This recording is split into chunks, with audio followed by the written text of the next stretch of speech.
Itinanggi ng Makati City Police Station ang mga ulat na lumalaganap umano ang mga krimeng target ang mga Japanese nationals at establishments sa Little Tokyo na walang matibay na batayan ayon sa pulisya. Kakaunti lamang ang naitalang kaso ng pagnanakaw at halos lahat ay naresolba na ng Investigation and Detection Management Section. Patuloy ang araw-araw na police visibility patrols mula alas 6 ng hapon hanggang alas 2 ng madaling araw na kinilala ng mga individual bilang malaking tulong sa pagbabalik ng tiwala ng mga tao. Nilinaw rin ng pulisya na may ilang ulat na hindi tumutugma sa kanilang record dahil may mga complainant na tumatangging dumaan sa follow-up investigation o mag-file ng formal na kaso. Simula noong 2024, pinalakas ng Makati City Police ang preventive measures sa pamamagitan ng pagpapatrolya, aktibong monitoring at koordinasyon sa mga establishment.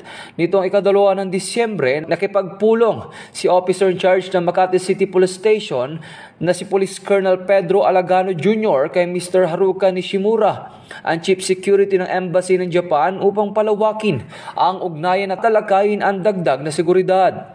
Kasabay nito, tiniyak ng Makati City Government ang suporta sa PNP upang matiyak ang kaligtasan ng publiko ngayong Kapaskuhan.